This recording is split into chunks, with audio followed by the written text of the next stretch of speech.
Next చాప్టర్లో జంతువుల జీవన విధానం జీవ వైవిధ్యం గురించి చూద్దాం. మనుషులందరూ కుటుంబాలతో కలిసి నివసిస్తారు, అందుకే మనుషులను సంఘ జీవులు అంటారు. సో ఏ జీవులైతే గుంపులు గుంపులుగా నివసిస్తారో వాటిని ఏమంటామంటే సంఘ జీవులు అంటారు. అదేవిధంగా తేనెటీగలు ఇవన్నీ సంఘ జీవులుగా చెప్పుకోవచ్చు. సో జంతువుల జీవన విధానం, ఉదాహరణకు ఏనుగులు గుంపులు గుంపులుగా నివసిస్తూ ఉంటాయి.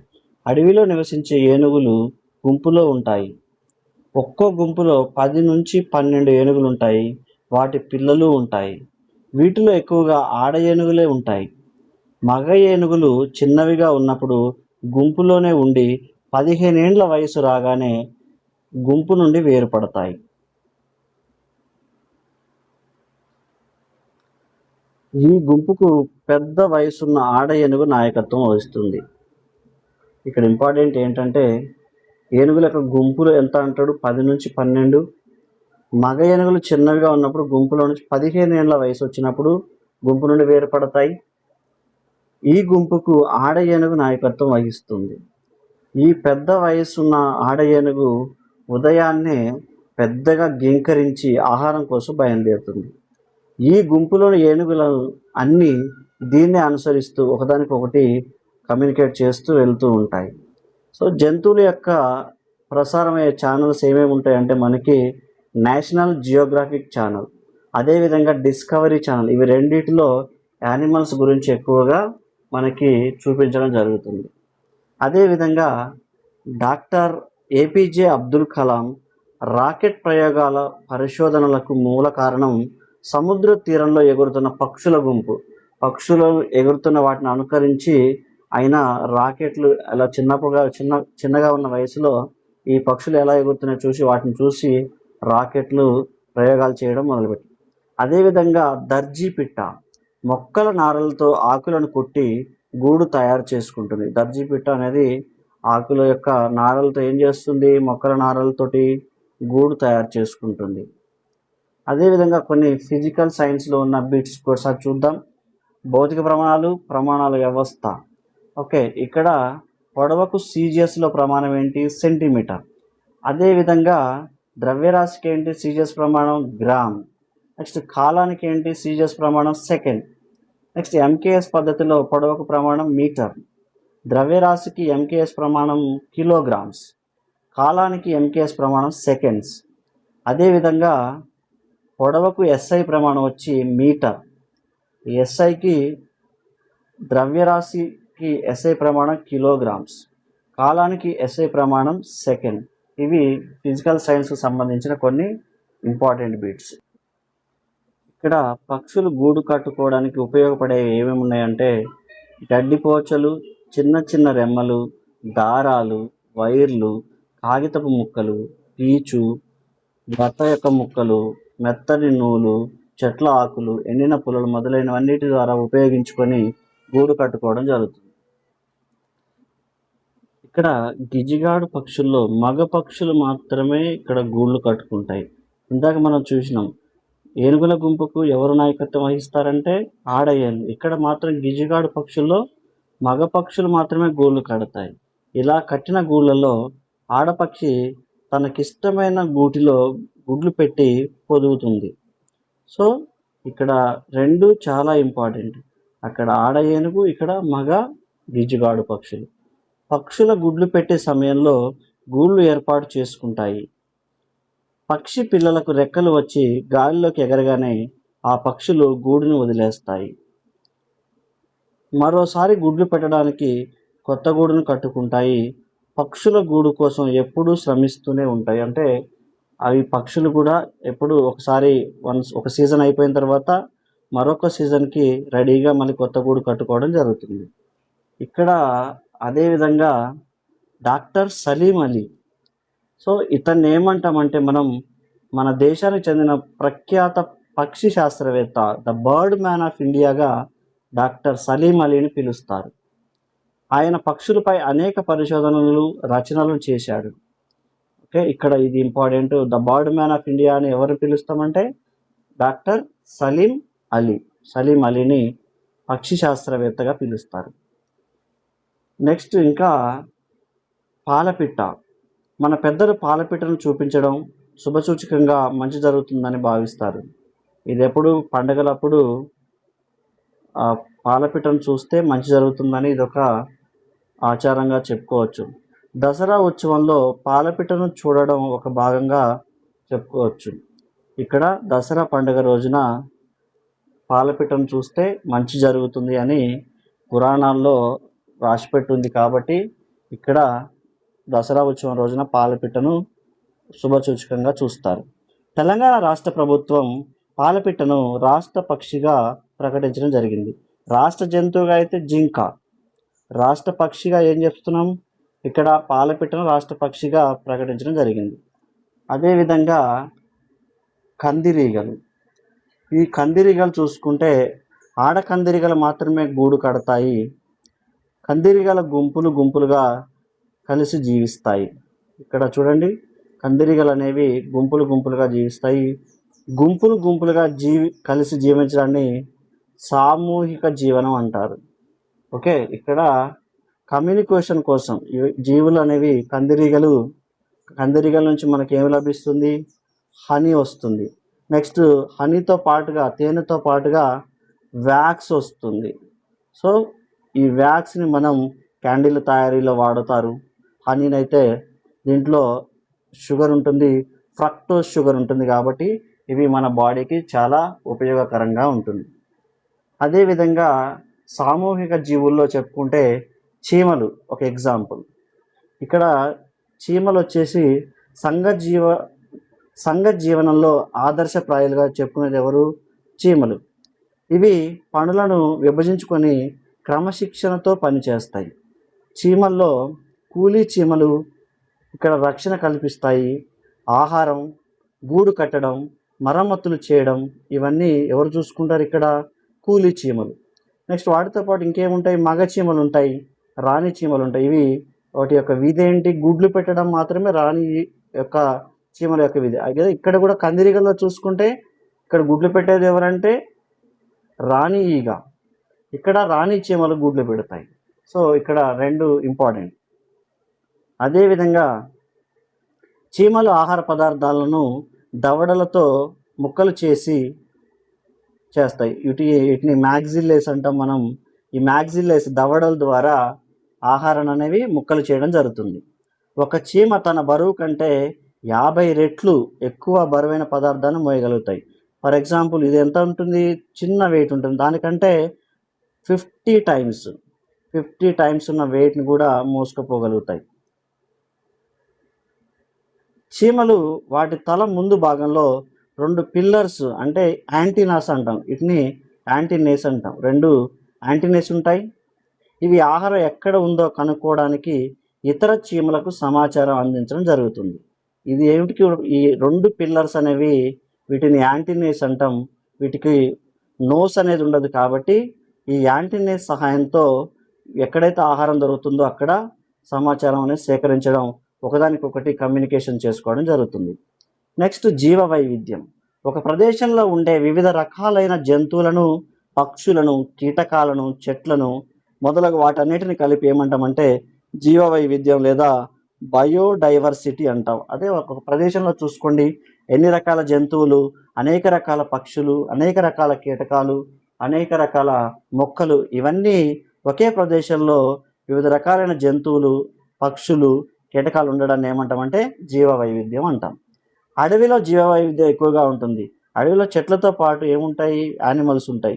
యానిమల్స్తో పాటు అనేక రకాల జంతు సముదాయం ఉంటుంది కాబట్టి వీటన్నింటినీ జీవ వైద్యానికి ఉదాహరణగా అడవులను చెప్పుకోవచ్చు. జీవ వైద్యానికి ముప్పు కలిగించే వాయువులు వాతావరణంలో మార్పు కారణం. ఉదాహరణకు కార్బన్ డయాక్సైడ్, కార్బన్ మోనాక్సైడ్, ఇవి 2 చాలా హానికరం. కార్బన్ మోనాక్సైడ్ అనేది మనం పీల్చినప్పుడు మన రక్తంలో ఉన్న కార్బన్ మోనాక్సైడ్ హిమోగ్లోబిన్తో కలిసి కార్బాక్సీ హిమోగ్లోబిన్గా మారి మనకి ఊపిరాడకుండా జరుగుతుంది. నెక్స్ట్ 5వ చాప్టర్ చూసుకుంటే మన చుట్టూ ఉండే మొక్కలు. మన ఇంటి చుట్టూ కానీ మన పరిసరాల్లో అనేక రకాలైన మొక్కలు ఉంటాయి. వాటిల్లో తీగ మొక్కలు లేదా ఎగబాకే మొక్కలు ఇవి ఇలా తీగలు తీగలుగా ఉంటాయి. ఉదాహరణకు బీర, కాకర, మల్లె మొదలగు మొక్కల కాండాలు బలహీనంగా ఉండడం వల్ల పందిళ్ళపై లేదా చెట్లపై ఏదో ఒక ఆధారంపై పెరుగుతూ వీటినే తీగ మొక్కలు లేదా ఎగబాకే మొక్కలు అంటాం. అదేవిధంగా గన్నేరు, గులాబీ మొదలగు మొక్కలు మొదలు భాగం నుండి ఎక్కువ కొమ్మలు రావడం వలన గుబురుగా కనిపిస్తాయి. అందుకే వీటిని పొదలుగా చెప్తారు. నెక్స్ట్ చింత, రావి, మామిడి పెద్దగా విశాలంగా పెరుగుతాయి. వీటినే వృక్షాలు అంటాం. ఓకే, మొక్కల్లో గుల్మాలు, పొదలు, వృక్షాలు ఇవి మొక్కల్లో కనిపించేవి. వృక్షాల యొక్క కాండం దృఢంగా పొడవుగా ఉండడం వల్ల మనకి కలపను, నీడను వంటి నీడ లభిస్తుంది. వీటి నుంచి మనకి లభిస్తుంది. వాటి యొక్క కాండం అనేది దృఢంగా ఉండడం వలన, అదేవిధంగా వీటికి పొడవుగా ఉండడం వలన మనకి కలప, నీడ వీటి నుంచి లభిస్తుంది. నెక్స్ట్ తీగ మొక్కలకు ఉదాహరణ, నెక్స్ట్ పొదలు, వృక్షాలు ఒకసారి చూద్దాం. తీగ మొక్కలకు బీర, కాకర, మల్లె, పొదల్లో వచ్చేసి గన్నేరు, గులాబీ, వృక్షాలు చింత, రావి, మామిడి ఇవి మొక్కలకి ఉదాహరణ. వేర్ల ద్వారా మొక్కలకు నీరు, పోషక పదార్థాలు అందుతాయి. వేటి ద్వారా అందుతాయి?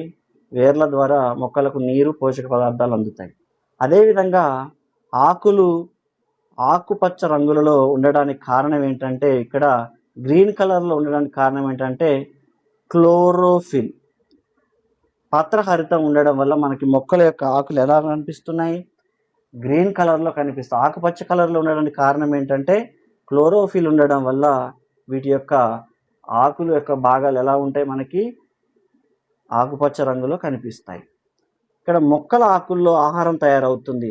వేర్ల ద్వారా ఏం పోతుంది? నీరు, పోషక పదార్థాలు పోతే మొక్క యొక్క ఆకుల్లో ఏం తయారవుతుంది? ఆహారం తయారవుతుంది. సూర్యుడి నుంచి వచ్చే కాంతి వలన ఆకులు శక్తిని గ్రహించి దీని గింజలు, కాయలు, దుంపలు మొదలైన వాటిలో నిల్వ చేసుకుంటాయి. ఇక్కడ మొక్కలు విత్తనాల నుంచి వస్తాయి. విత్తనానికి మూలం ఏంటి? పుష్పం. ఇక్కడ పుష్పాల్లో మనకి చాలా ఇంపార్టెంట్ ఏంటంటే రప్లీషియా పుష్పం. ఈ రప్లీషియా యొక్క పుష్పం ప్రపంచంలో అతిపెద్ద పుష్పంగా చెప్తారు. చూడండి, ఇక్కడ పుష్పం ఎంత పెద్దగా ఉందో. దాదాపు 1 మీటర్ వ్యాసం కలిగి ఉంటుంది.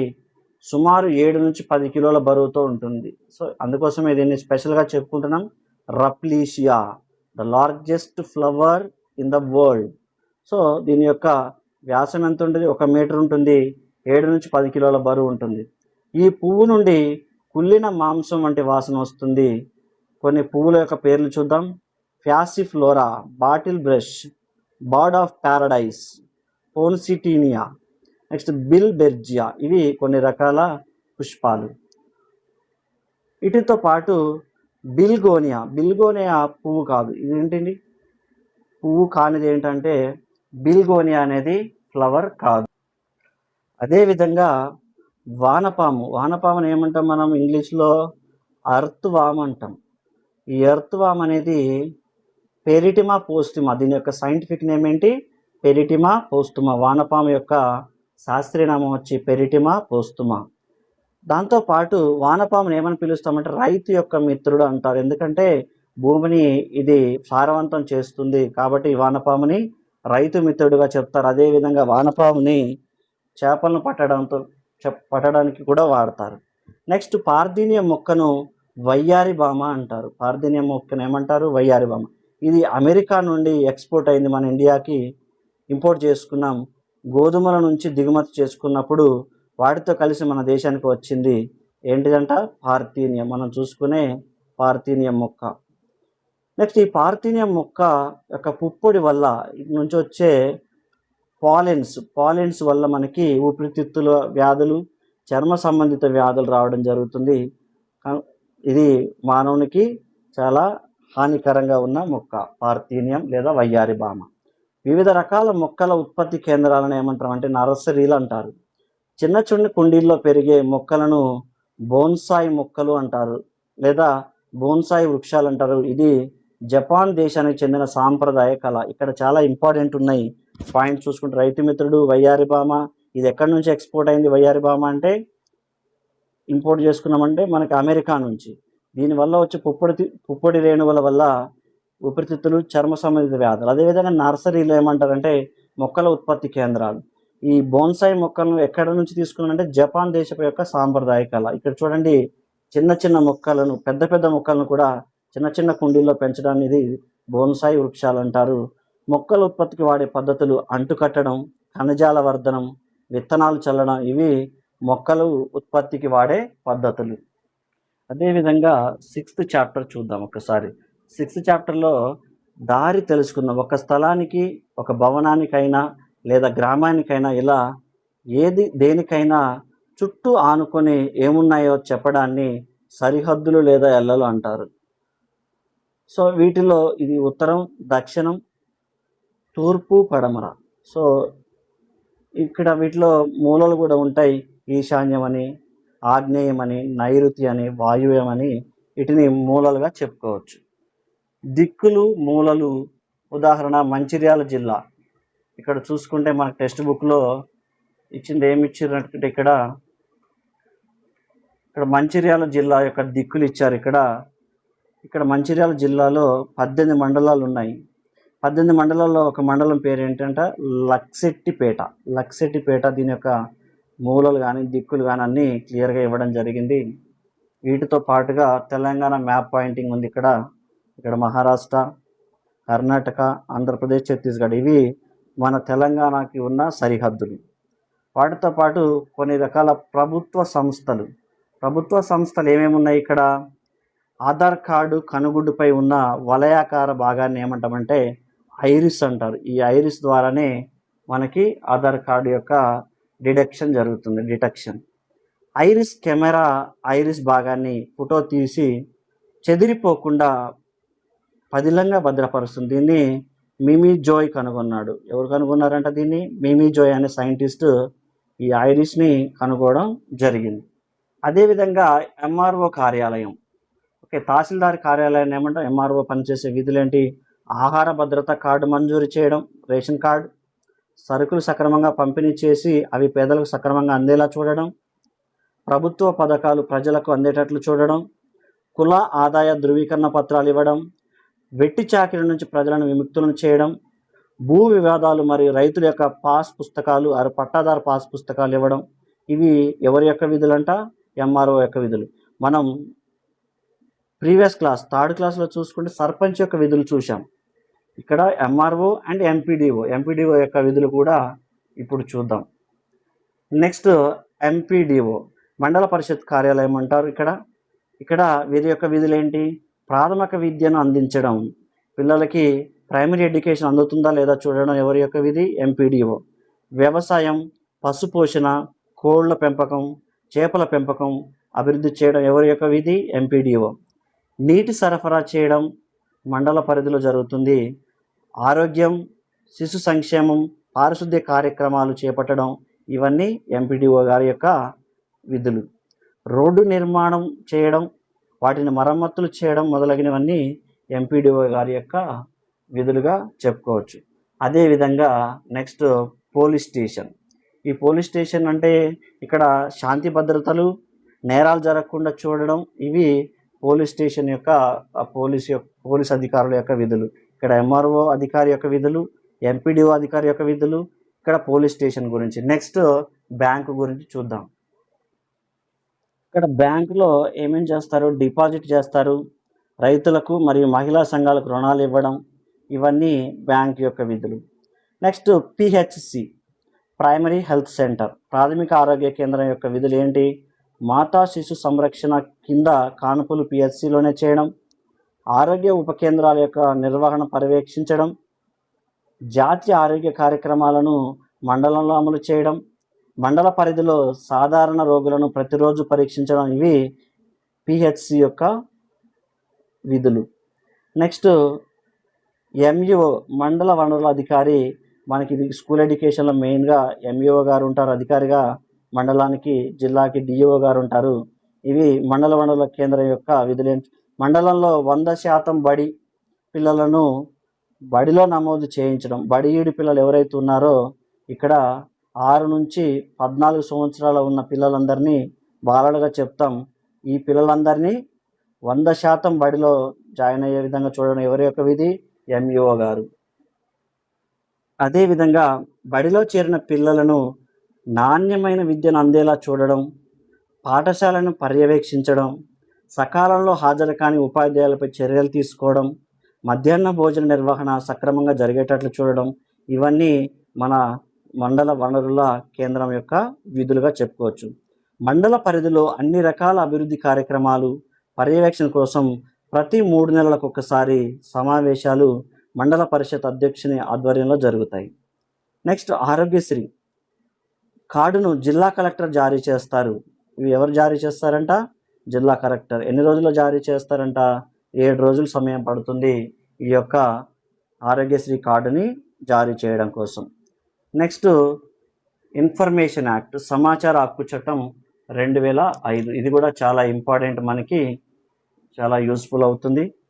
ఈ సమాచార హక్కు చట్టం అనేది ఏ సంవత్సరం నుంచి అమల్లోకి వచ్చింది? 2005 నుంచి సమాచార హక్కు చట్టం అంటే గుర్తు రావాల్సింది మనం 2005. అక్టోబర్ 12, 2005 సంవత్సరం నుంచి ఇది అమల్లోకి రావడం జరిగింది. ఎప్పటి నుంచి అమల్లోకి వచ్చిందంటే అక్టోబర్ 12, 2005. ప్రభుత్వ కార్యాలయాల నుంచి కోరుకున్న సమాచారాన్ని మనం పొందడానికి ఉద్దేశించిన చట్టమే సమాచార హక్కు చట్టం. గ్రామ స్థాయిలో సమాచారం పొందడానికి ఎలాంటి రుసుములు లేవు. ఇక్కడ కొంత ఛార్జెస్ కూడా అవుతుంది ఈ సమాచార హక్కు చట్టాన్ని సేకరించడం కోసం. అదే గ్రామ స్థాయిలో అయితే ఇక్కడ నో ఫీజు అన్నట్టు, ఫీజు ఏమీ ఉండదు అన్నట్టు. బిలో పావర్టీ అండ్ బీపీఎల్ దారిద్ర్య దిగువగా ఉన్నవారు దరఖాస్తు రుసుము చెల్లించాల్సిన అవసరం అనేది ఏమీ లేదు.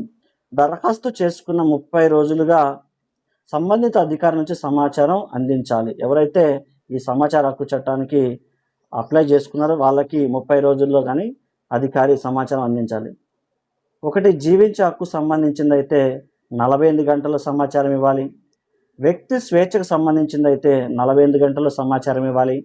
కేంద్ర రాష్ట్ర స్థాయిలో సమాచారం అందించాలంటే సమాచార కమిషన్ స్వతంత్రంగా పనిచేస్తుంది. ఇది స్వతంత్రంగా పనిచేసే సమాచార హక్కు చట్టం. సమాచార హక్కు కోసం విన్నపం ఎలా చేసుకోవాలంటే సమాచార హక్కు చట్టం 2005 సెక్షన్ 6 క్లాజ్ 1 ప్రకారం క్రింది సమాచారాన్ని సెక్షన్ 4 క్లాజ్ 4 కింద తెలుగు, హిందీ, ఇంగ్లీష్ ప్రతి పేజీని సెక్షన్ 2J క్లాజ్ 2 ప్రకారం ధృవీకరించి ఇవ్వగలరు. సో ఇది సమాచార హక్కు చట్టాన్ని విన్నవించుకునే సెషన్లతో పాటు క్లాజులు. దీని గురించి ఇంపార్టెంట్. ఇక్కడ అర్థాలు ఏంటంటే 2 అర్థాలు ఉన్నాయి. నకళ్ళు అంటే కాపీస్, 2 కాపీలు అని కూడా చెప్పవచ్చు. ఒకటి కంటే ఎక్కువ ఉన్న వాటిని ఏమంటాం? నకళ్ళు అంటాం. జిరాక్స్ కాపీలో ఒరిజినల్ పెడితే ఎన్ని జిరాక్స్లు వస్తే వాటిని నకళ్ళు కూడా చెప్పుకోవచ్చు. డాక్యుమెంట్స్ అంటే పత్రాలు, వీటిని ఏమంటాం? డాక్యుమెంట్స్ అంటే పత్రాలు, నకళ్ళు అంటే కాపీలు.